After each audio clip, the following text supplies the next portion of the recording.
right, Yalmanac gonna get ready here against Jordan. Jordan looking like a solo Roy day, man. Yeah, that's what I'm saying. I think he's warming the Roy up. Either it's as really a set. good. It is. When he pulled it out the first time, I'm like, okay, I knew he had a Roy, but I didn't know how it was gonna be. But it cooked, and it's showing. He's getting 4 guaranteed right now. This Roy's got character, dude. I mean, you see, it's like Cola-esque, you know, just full aggression constantly. We see, and the mix of the down airs too. I feel like that's unheard of with Roy's, but it's such a good combo starter if you're able to get the read on it and able to hit it consistently as we've seen him hit before. Yeah, down air provides, like, it's a good option because it's underneath, which Roy doesn't really have a good hitbox underneath him outside of Darren. It also serves as a timing mix-up on shield if you want to mix up the timing on spot dodges, things like that. And he's been getting the most of them, exactly. We've seen a couple of dares on tech chases too. I mean, Jordan's advantage state is just textbook. But so is Yalmanac's here, and we got to see who's going to have the better pressure here in this game 1. Yeah, Yalmanac's movement, though, it can be so difficult to get there. Going to put a complete stop to that. Whenever Jordan sees somebody in the air, he's going to go for that up.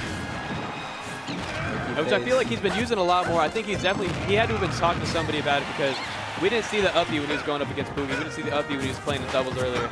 I think he's been learning as he's been going, which for picking up Roy, or like trying to just play Roy today, it's actually ridiculous. Barely missing the boosted F tilt there. But Genesis Ride once again making it back to stage. Side B gonna connect from the other side of the stage, taking the first stock of Luigi's semifinals.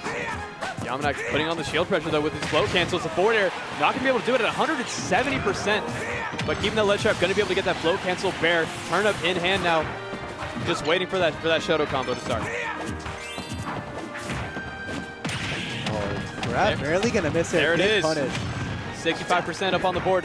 Not able to get the grab to connect for Yalmanac to extend that combo even further. But still, a modest 75% going to be put on Jordan stock. He's going for such sound risks, too. I mean, that's what you have to do against Roy. You have to put the fear of God on him. Like what I'm saying before. Look at this damage racking up. Jordan just showing off his advantage state is actually ridiculous. I mean, it's amazing. That's what I said before. It's playing Donkey Kong, it's playing Wario. If you aren't able to get those advantage state strings, then you're not playing the character. Exactly. That's Roy's strengths at the end of the day, being able to push the advantage state and getting these early kills with jab confirms, things like that. If you don't, you just lose your matches because that's where you need to be capitalizing. You're not getting the victory in the nickel and dime game. You need to be hitting those strings, those combos, looking for those reads, that ledge trap. Interrupting it with a Peach Bomber. Really good stuff from Yalmanac, but down an entire stock. I feel like it's just evaporated this game. He grabbed the last couple of times. He's going to get sniped there. That's going to be it for that stock right there. 110%. It is one combo away from being tied again. Yeah, 111. Definitely percent. Wow. F smash. That's not going to do it. Even with the sweet spot, Minecart would have killed. Minecart would have killed that, right? Minecart would have killed 900% again. But this is bad. I mean, you're playing against the Yalmanac with a turnip in hand. You got to close out this stock whenever you can. We didn't really see this issue in previous sets with Jordan and Roy, where they were at high percent. But this is gonna come back to a bite him. Sour's not gonna get off the top either. It's like I said, it's the part they don't tell you about playing Roy. You know, when you look in on Twitter and you see the clips of everybody hitting the sweet spot every time. Yeah, that's what they don't tell you about main and Roy. Whenever you hit them, it's like crap. And then whenever you're dropping the set because they're at 200%. And you're not able to get those sweet spots, it makes you want to actually do crap. Yeah. Start the battle. Roy.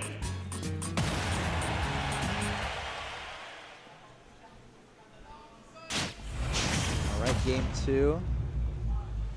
And now I was thinking in my head, now Yalmanac knows what it feels like to fight against Peach. Someone where you just cannot escape the corner, you're getting grabbed, you're getting aerialed on shield jabbed. I mean, now Yalmanac knows what it feels like, bro. Yeah, he might be switching to Roy. I mean, apparently everybody is, man. Which, if this is like a solo main thing or just a co-main, whatever, like we already said, insane pick from Jordan. Like, it matches his style incredibly. Yeah, 2 dysfunctional counters that we see on the screen here. Backer not going to connect quite yet. Going for a nair. Ooh, walking the dog. Ooh. No sweet spot on that bear. But so keep up that ledge trap situation. Is there forward air coming in? Carry. Sorry, bear. Not going to connect with the sweet spot, but he's still at ledge. At the end of the day, that's what matters if you're playing as a Roy. Back air, textbook ledge trapping right there from Yalmanac. Definitely a little bit of autopilot coming in. But does not matter. He's able to just rack up this damage right here. What patience from, like I said before, Jordan is the one initiating all these neutral interactions. As soon as you stop that, you'll see that your opponent is just waiting for you to mess up. Side going to connect on the right side. Yalmanac with a big lead. Jordan needs to put a stop to this bleeding here. Yeah, like I said, I think pedal to the metal the entire game is starting to go against him now. Yalmanac is making those patient adaptations, waiting for him to throw himself at him. And he was waiting for that one too, just wasn't able to space it correctly. That's one of those things you have to recognize that you're starting to get on the back foot. Like you're getting red, and if you don't put a stop to it, you're just gonna be going frustrated in the next game. Yeah, especially against Yalmanac, who can snowball so easily with this character. They're gonna perch right off the top of the Roy side to be still living here. Now, in reversal situations, now you're in the corner against Yalmanac. Looking on the verge of a 3-stock here. Very commanding one in this game too, but Jordan says no. Let me get back in this set right quick. That's a little there. We've seen him just elite stocks in the past, most specifically against Zai, just completely erasing them. We could see the very same thing here. We haven't seen a shield break from him yet. I wouldn't be surprised if he was looking for that setup, especially when you're down by this big of a deficit. Good. F smash at ledge might just kill right now. He's bringing it back slowly but surely. 140, 150. That's going to be it. The Winky Face able to take him down to a game 3. It is 1-1 apiece. Yalmanac catching himself with the momentum, but it is Jordan's counter pick. We're probably going to find ourselves back on PS2 because I can't imagine that Town and City is going to be open here. Yeah, back to PS2. Yeah, they went back super immediately. I doubt there's going to be any changes. Maybe in Game 5, but likely not any changes in stage here. 1-1 apiece. Now it's a best-of-3 set for both of these players. Who's going to advance in losers finals? The winner of this set plays the loser of Davong and Jackarat. Going to be actually insane. I can't wait to watch those sets too. But back to this one right here. I'm honestly surprised that Jordan isn't trying out the FD or Kalos if it's open. I feel like both of those can suit Roya very well because of Peach's lack of landing options. But then again, you have less landing options if you don't have those platforms for yourself. Look at the turn, not going to get anything off of it. 84% already in, climbing here. That's nice. Roll back, trying to disengage with the situation. Coming back in, initiating that neutral interaction.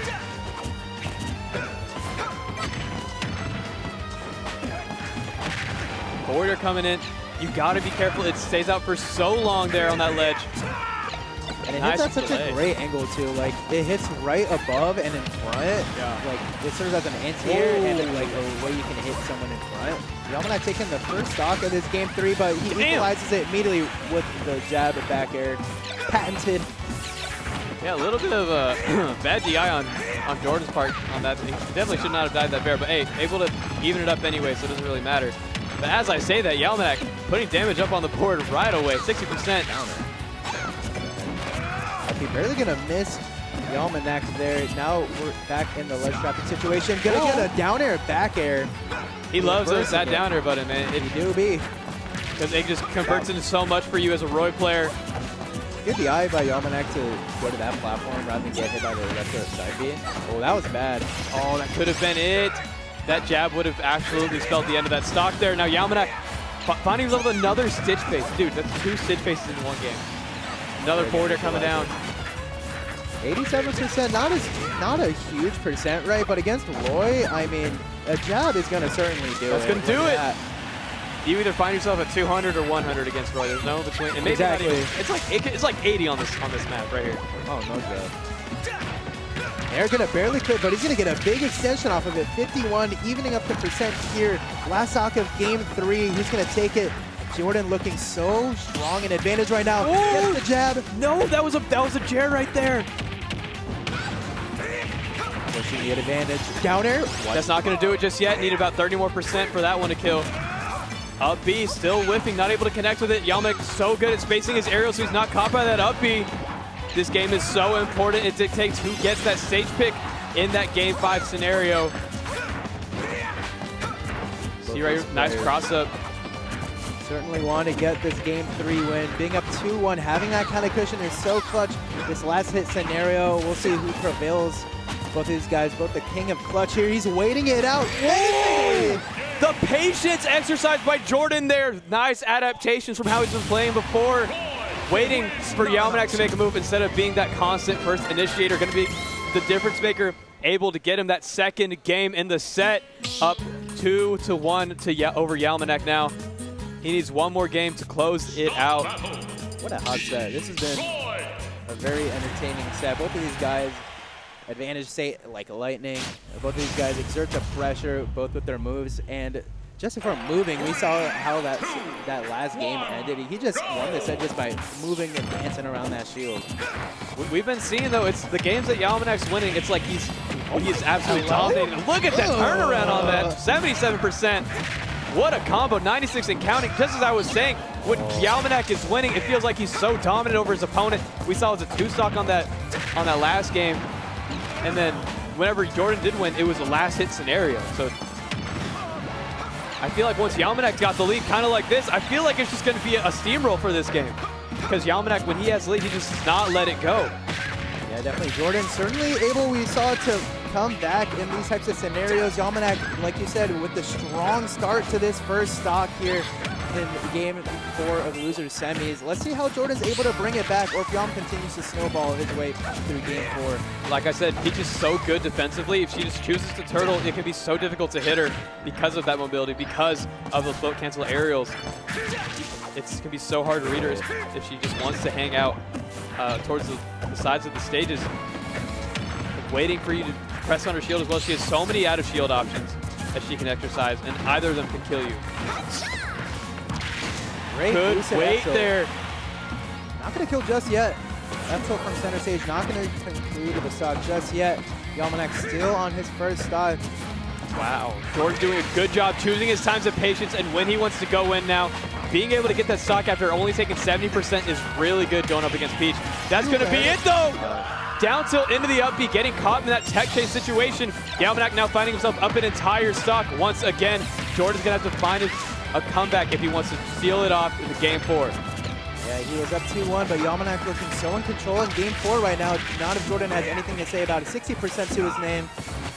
Getting that dare, not going to get a combo off of it just yet, but everyone knows you just got to get the Peach to ledge. And a couple more percent and jab starts looking dangerous. Great disengage from Jordan there. He does not want to be finding himself in that overly aggressive position once again. He knows Yalmanac's ready for it. He's being patient now. Nice down tilt that he's got going on. Standing his ground, missing the chair though. That would have been absolutely huge. Yalmanac pulling a dot ice too. What a wave from Jordan!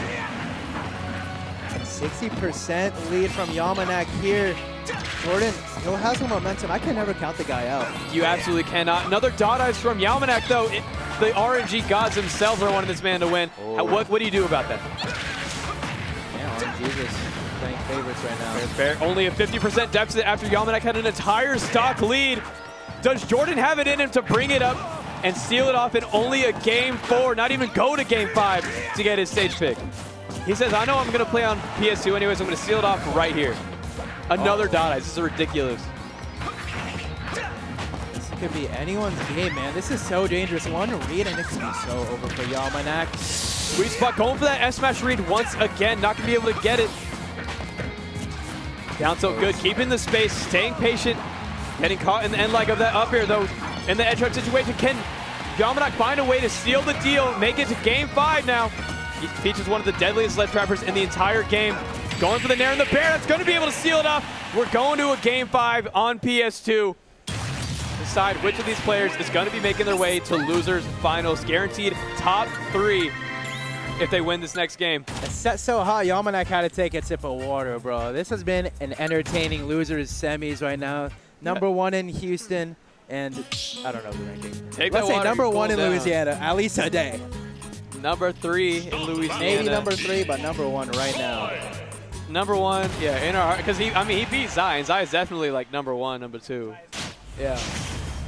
Game 5, running it back on PS2. Both of these players explosive as it can get. Yalmanac, Jordan. Game 5, Louisiana versus Houston. Classic rivalry. Oh my God, started off hot. Yalmanac is going off for that dysfunctional counter hit. We already saw what happened last time. He tried using that. Yeah, counter. I'm never trusting that move. No, yeah, never.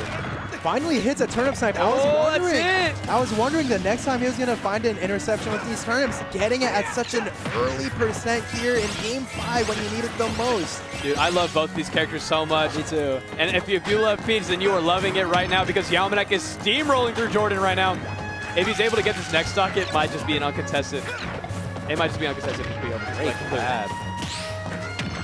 Crosses up with the fair, not going to get the punish off the parry. Jordan making headway here to get back into the stock, but not if Yalmanac has anything to say about it.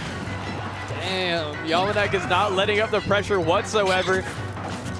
He knew he did not get that last game from the fluke, and he's going to finish it off where it should have started. Going for that counter again. It's like you just want your opponent to hit you at that point. What a tomahawk. That's unreactable. It's just like what Fox has. Whoa. Absolutely. We're seeing it again, going for those straight hits now that will take that stock. There it is, up 3-1. Jordan's got to pull something crazy if he wants to take this win right here. 100% climbing for Yalmanac here. Jordan has to put a stop to this bleeding. We have not seen a lead like this in this set before. Jordan needs to make a big play like a boost at the ledge, bringing the stock count down 2-1, but not out of the woods yet. Yeah, he's going to make a big comeback. The sliding F tilt might have put him just in range to die to that. That was actually insane from Jordan, but he's got to get those neutral interaction wins. He's got to find a shield break or something, or just really clean gameplay where he's not touched and doesn't let Yalmanac play the game, because that's what he went through. Exactly. That's the only reason he's down this far. Parry to Junior. The low profile. So unfortunate for Jordan. It might just be over. It's his ledge trap right here. It's looking so clean for Yalmanac. Another turnip. That's gonna. No, it's not. I thought it was over. I thought he had Z'd right there. Nice F tilt from Jordan, trying to hold center. Not going to be able to. Yalmanac reversing the situation, getting his ledge trap. The Nair coming out. 150% for Jordan. So many times. No jump. That's going to do it. Yalmanac taking it. Game 5 over Jordan, eliminating all of the Louisiana players, all players that aren't in Houston. Now, we only have 3 players left.